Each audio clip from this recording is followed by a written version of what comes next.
Compassion, wisdom, fortitude.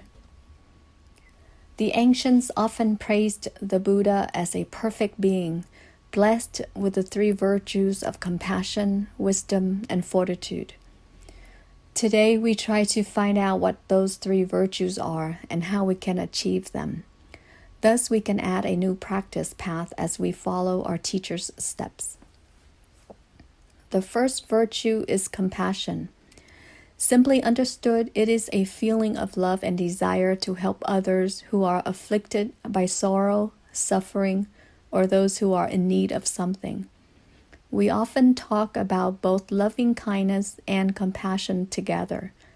Loving kindness is a feeling of kind affection, love and appreciation toward others, enabling us to establish a harmonious and equal relationship with all people and with all species. Loving kindness and compassion are closely related. Loving kindness is the foundation that brings forth compassion. To have compassion with equality, we must first have loving kindness with equality. If there is compassion, but there is no loving kindness, then this compassion is not really compassion.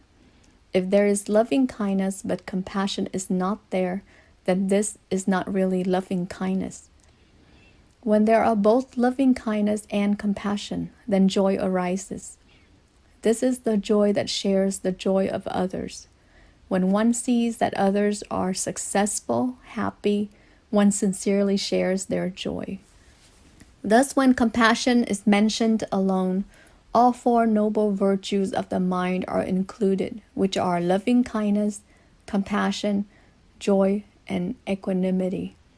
Equanimity refers to a serene mind that is not affected by life events.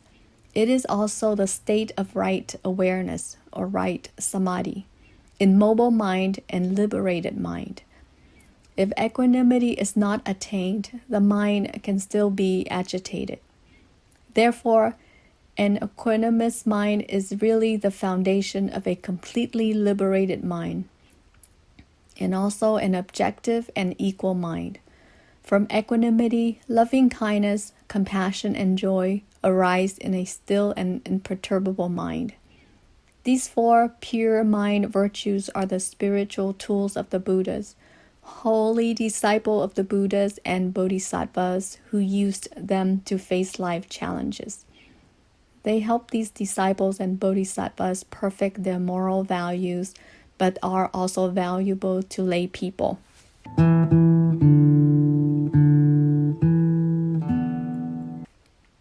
The second quality is wisdom.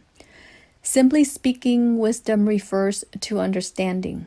Here it points to the Buddha's wisdom, which is mentioned in the sutras as all knowledge. Knowing things as they are, seeing things as they are, and omniscience. It is the complete and consummate understanding of all things in the world. Nothing is not known. It is called enlightenment. The Buddha's enlightenment is ultimate, hence it is called supreme enlightenment.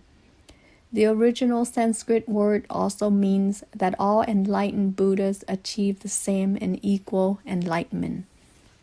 This wisdom manifests itself in the unhindered fluency used for teaching the Dharma.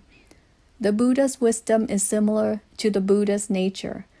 This wisdom arises from an inner experience and does not come from learning from someone else. For that reason, it is sometimes called wisdom that comes without a teacher. It is also called non-discriminative wisdom. Discrimination is a function of the worldly conscious mind. The conscious mind discriminates clearly the two polarities or dualities. From this dualistic discrimination, one behaves differently toward relatives and strangers, toward kind and unkind people. Dualistic discrimination leads to disputes, fight, conflict, wars, and suffering.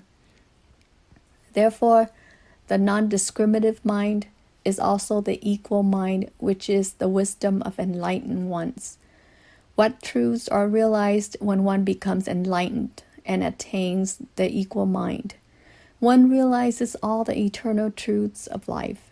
The following truths drive human beings' life and the world: impermanence, suffering or conflict, non-self, codependent arising, emptiness, illusion, suchness, equality.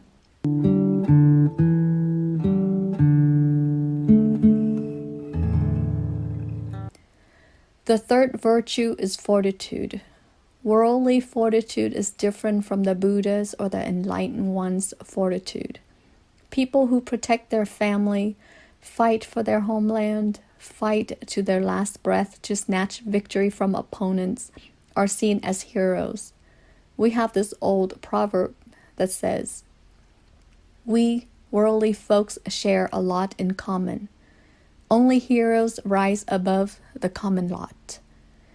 On the contrary, the fortitude of the Buddha was his patience and the strength that enabled him to endure everything that life brought him. Even in the face of injustice, he did not defend himself. In the Buddha's life, many of his behaviors stemmed from this extraordinary fortitude that few ordinary people can accomplish, such as he dared to cut off his family ties and leave his parents, wife, and son, who still loved and cherished him. He dared to give up a life of opulence in the palace. He dared to give up a future throne. As he went for daily alms, he dared to lower himself to the bottom rung of a society that was heavily affected by a strict caste division. He led an ascetic life deep in the forest, completely lacking the bare minimum comforts of material life.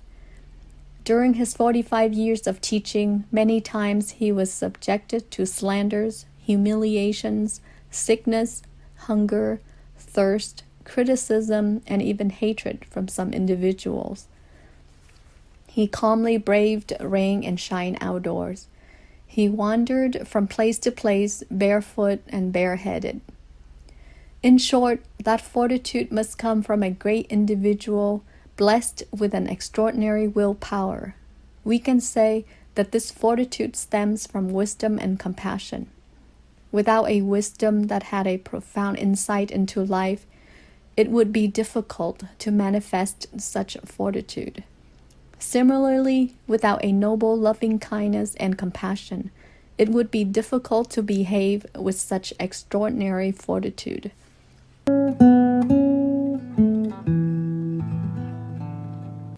In conclusion, compassion, wisdom, fortitude cannot be separated.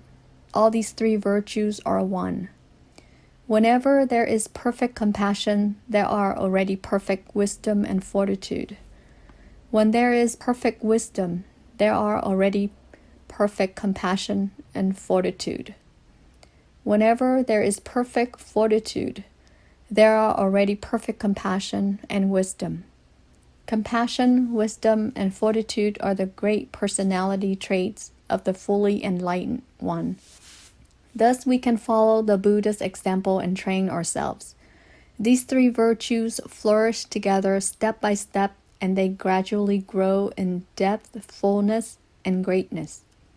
Practically, we need to practice every day. With regard to compassion, we perform kind acts, including small acts of kindness.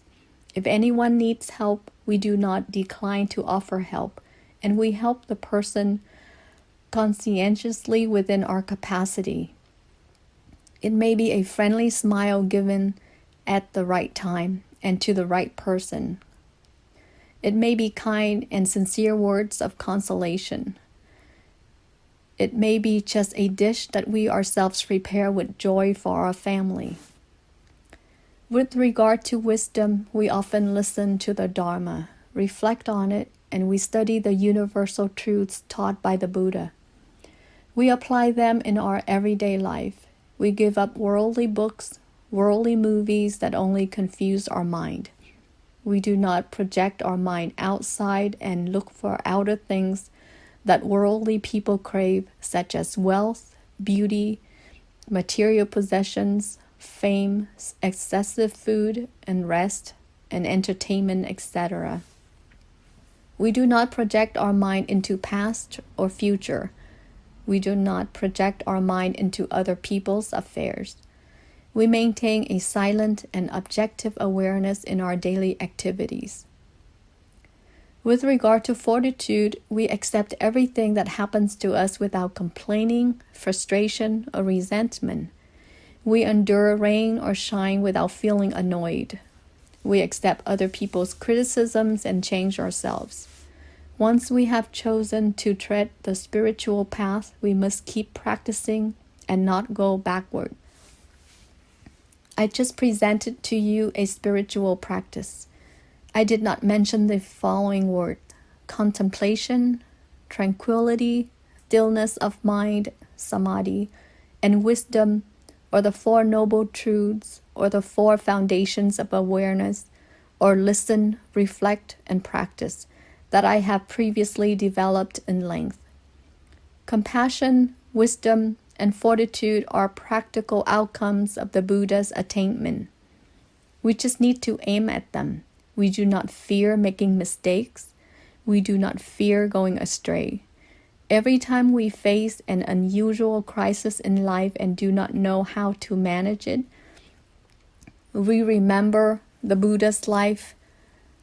Immediately, we can discover an appropriate solution, which was the solution the Buddha had used in the past. Forever, the Buddha and the Buddha's Sangha are shining examples for us to follow.